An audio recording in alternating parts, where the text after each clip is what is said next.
Hello, everybody. Happy Monday. Welcome to Assassin's Creed. And boy, let me tell you, this game is full of unremarkable and odd places. And there are a lot of reasons for that. We'll talk about that a little bit more later. But for now, where are we standing? Well, we are on the road from the starting city, which is a city called Masaif. And that road leads from Masaif out to what's called the Kingdom, which is just sort of like the connective tissue of all the rest of the cities. And this little stretch of land is really, really weird because coming from the starting city, you hit this little gate. And when you hit this gate, you continue this way and you have to walk for like another 3 blocks before it then fades away and puts you in the next area.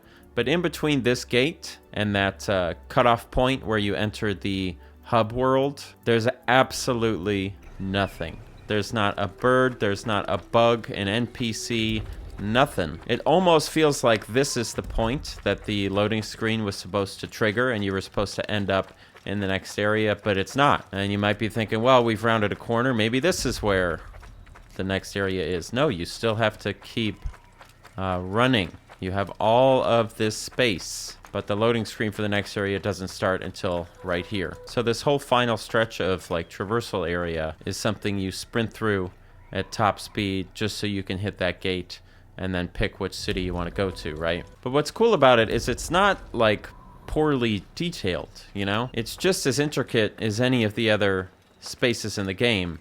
It just doesn't have any purpose other than to walk or in most cases sort of ride a horse through it, right? It is, not to throw this word around like I always do, but it is a little bit Twilight Princessian in its design philosophy. You know, just the idea of adding space that you have to walk through for no reason other than to make something, you know, make the journey feel more substantial. And there's this like constant ominous drone going on in the background, which also adds to this strange feeling that there's, if we wait long enough, we'll hear this little musical, this recurring musical moment. Let's see if we can get that to play.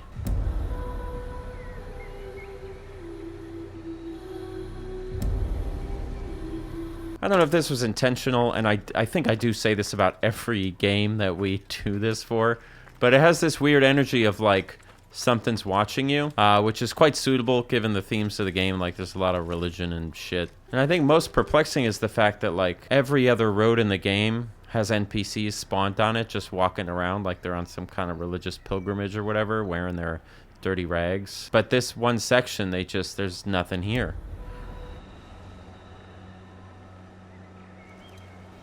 And also one final observation, you can tell we've gone a little bit back in time because we have entered the the trees don't move on their own. You know, games nowadays simulate the wind by having the trees all sort of like rustling or having the grass or something move, but the only thing that's moving here is the clouds. So we're in this great middle ground of like the model and the texture work is really pretty good, but we're still holding on to that PS1, PS2 era thing where the models don't move at all. They're totally non-dynamic. So we have like this almost realism, but everything's frozen and we're just totally in environmental uncanny valley here, which obviously I'm a huge fan of. The 360 era, every era has its own charms in terms of the way its environments are put together, but 360 era for sure has some pretty cool ones going on. So that's the first odd area that I want to look at here with you in Assassin's Creed, but I do have a few more. So why don't we go on to the next one? It's a good one. Where's the one responsible for this? All right, the next place that I want to stop off is going to be there's a city called Acre, which is spelled Acre, but it's pronounced Acre because it's old. And Acre is a city that is under the control of Europeans or whatever, like Crusaders, white people or something. Anyway, in the city of Acre, there are a whole bunch of these burnt out, half sort of destroyed houses. Now, Assassin's Creed is one of many games, open world games at this time, that did not have enterable buildings for the most part. You know, there's no such thing as going up to somebody's door, knocking on it, and getting let in as a guest. There's just not any indoor spaces, right? So really the only clue of sort of serious like domestic life is in these burnt out ruins of houses. Without our support, Richard and his men cannot hope to free the Holy Land. I also think in the context of Assassin's Creed, this doorway is super interesting because, again, you don't really get to walk through doorways, like, at all in this game. It's a game that's almost entirely, like, in an overworld, you know? Like, you remember Mario 64, how it's like there's the overworld and then you go into the levels? Assassin's Creed is sort of like just a big overworld with a bunch of stuff to do on it. So the actual symbolic act of walking through a doorway, like, doesn't happen very much in this game. So I do find that very interesting. Oh, I'm about to be killed! Stop it! I'm trying to do philosophy. Ridiculous. Where the hell did that kite come from? Did you see that? Not a bad way to die, all things considered, though. And, you know, I'm not trying to, like, overly... You know, what's that word for when you give human characteristics to an inanimate object? Anthropomorphize it. Like, I'm not trying to... Whatever the video game equivalent of that is. But, you know, somebody lived here, kind of. Sort of. Not I mean, not really, right? Because it's just meant to look like somebody did. And it's not even really meant to look like that. It's just meant to look like... We're just supposed to walk by it and go, wow, this place is a dump. You know? So all it is just a bunch of blown up rocks. You know, the way you're supposed to interact with those spaces is kind of like this. Right? Like, that's the extent of it. It's just sort of jumping over it. But you're really not meant to stop and look, you know? And that's why I like this game for this exercise. I think it's a really good choice. I can't remember who recommended it, but it's a good one. Anyway, let's go on to the next place, shall we?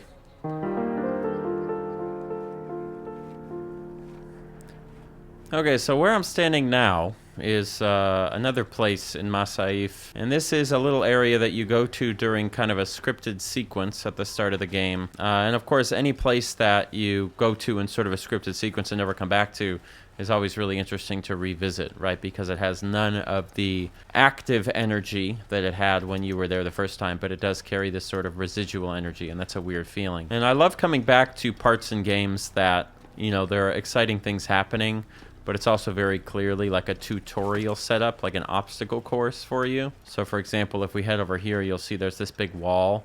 Oops. And this wall is sort of meant to teach you how to climb stuff, you know, all the different things you can climb on. And when you're doing it the first time, you're like, oh, this is cool, I'm climbing stuff and whatever.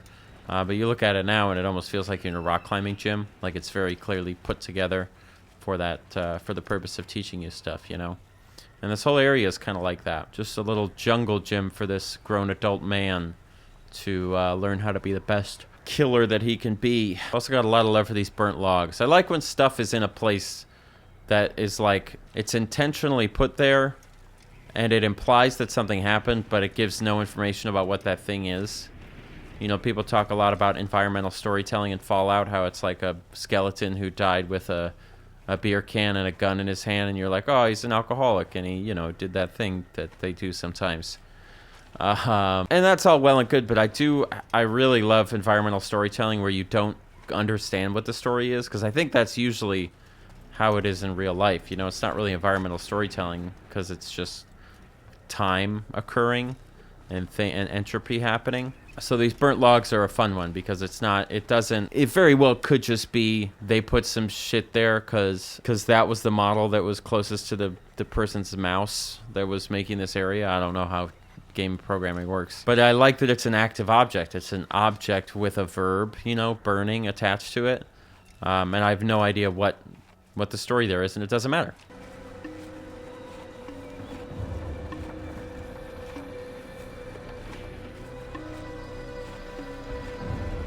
You know, this era of games, that the mid-2000s, was really when we started grappling with what's the line that we want to walk between mimicking real life versus just, like, impressing real life upon somebody. You know, they could take this little platform away. There's no point to it. It doesn't really serve the game. And even taking that to more of an extreme, right? Why do you have this extra 3 meters of space over here? Why not just cut that down and just make it this little platform? You know, if this was Super Mario Galaxy, they probably would take that platform away, shorten this platform because there's no point to it, and just point you towards the next obstacle, the sort of 2D Mario philosophy. I understand that Galaxy's a 3D game, but it's the philosophy that comes from that. But this isn't that. So somebody said, well, listen, I'm the environment designer, and the environment looks better if we add, you know, this down here. But there has to be a barrier somewhere, right? You can't just let people walk everywhere. At least we didn't think we could until Breath of the Wild came out. So it's a really fun balance to sort of see that start to get figured out in front of our eyes and then get to walk around and play around in the aftermath of it. And speaking of things that are cool and neat, let me show you, I got another area here that is going to be similar. So let's take a look at that quick. Now, I'm sure this area that we're in now is going to be used for something later in the game. I'm pretty close to the end, and they haven't used it for anything, and I didn't even realize it was here. But if you come out behind the sort of home base of all the, these people in the white robes, the assassins that you play as, there's just, in the backyard, there's this courtyard full of women, which is weird. They don't really explain it, or at least they haven't yet. But it's this completely useless area that's just there to walk around in. Really sort of big, beautiful courtyard. If you think about it, it's weird that we think of places like this in a game as useless spaces, spaces sans purpose, because it does have exactly the same purpose relative to its own world as a place like this would in real life relative to real life. It's just a place to go hang out. And it's so funny how in, the context of a video game, we forego the idea that, just standing around somewhere can be a purpose in and of itself, right? If it doesn't get us a little point or whatever. And I get that it's not the same, right? When you're in real life, it's like a multi-sensory experience going on. But it is funny how quickly we, roll our eyes at it because we're so focused on this objective-based kind of existence within this tiny little world that we in. But I guess that happens in real life too, right? When's the last time you just went and sat in your backyard, for no reason, without looking at your phone or anything? We don't really do that, and maybe that's part of the thing, is we've kind of gamified our life through dopamine, whatever. I don't know. I'm not gonna be one of these guys. But anyway, it's a nice place, right? You want to see another nice place? Great. All right, this one is probably my favorite of them all, because it is the most dramatic example of set piece turned ghost town. This is a giant palace of a really rich guy that you have to assassinate early on in the game, and when you come here the first time, it's the scene of a gigantic party. There's people all over the place, and then you assassinate the guy, and the party, for whatever reason, comes to an end. But if you come back here later on, just arbitrarily, this is what you get. A completely empty ghost town. A very sort of abandoned mall kind of energy in the middle of Assassin's Creed. And one of the coolest things about this place is if you close your eyes and listen, what don't you hear? That's right, you don't hear music of any kind. All you get are reverberous ambient noises, a little bit of water dripping, kind of the noises of someone doing something somewhere that you'll never find, but it has a real abandoned feeling. And I'm honestly surprised that they left it open for you to walk around in, or at the very least didn't put guards in here or something. Now, I did save the best for last for you, because if you come out and you come around the back of the palace here, all the way up and around, again, everything's still totally abandoned. But you're going to reach this little area here. Whoa, look at this. What kind of creepy shit is this? You know what I mean? It might have to do with the fact that they just didn't expect people to come back here in a way. But the stillness of the water is really off-putting to me. It gives me the same anxiety as when you stop your washing machine halfway through and the water's just sitting there with your clothes in it. Dude, look at this. This is crazy. Where are we even going? Nobody knows. Let's just take this all in right now. Not to mention the absolute stanson that Altair's doing on the wall there. But where we are, right? And I kind of think that what makes this hit so hard in the context of Assassin's Creed is that Assassin's Creed is generally a very noisy game. It's a ton of yelling, a ton of stabbing, a ton of screaming and running. A lot of crowds everywhere. That's a huge part of the game. And so it's pretty rare that you find a spot that is just completely quiet. There's nobody screaming infidel or assassin or whatever. Trying to fucking chop my head off. I'm just monkeying around. Like, let's take a quick moment of contrast. If you listen and just take in what we're seeing right now, and then in a second I'm going to switch over to when we're in like a normal Assassin's Creed scenario. Like, listen to the difference there. It's like it's a cacophony out here in these streets. And isn't it interesting that none of these people will ever go there, you know? There's not a single one of these NPCs that's gonna get over there. That's gonna see that part of the world. Unless I drag them over there somehow, but I don't know if I can. Come here. Come here, I wanna show you something. Come here. I wanna show you some peace and quiet. Oh God. I think I killed him. Didn't mean to cause that kind of death, but you know, sometimes unexpected things happen, and I just hope you enjoyed the journey. Similarly, I hope you enjoyed this video. If you did, leave a comment down below saying you liked it. If you want to see more Assassin's Creed, certainly let me know. Thank you so much to all my Patreon supporters that you see scrolling by on the screen right now. I love and appreciate you all very much, and I'll see you in the next Unremarkable and Odd video. Watch another one if you've got time.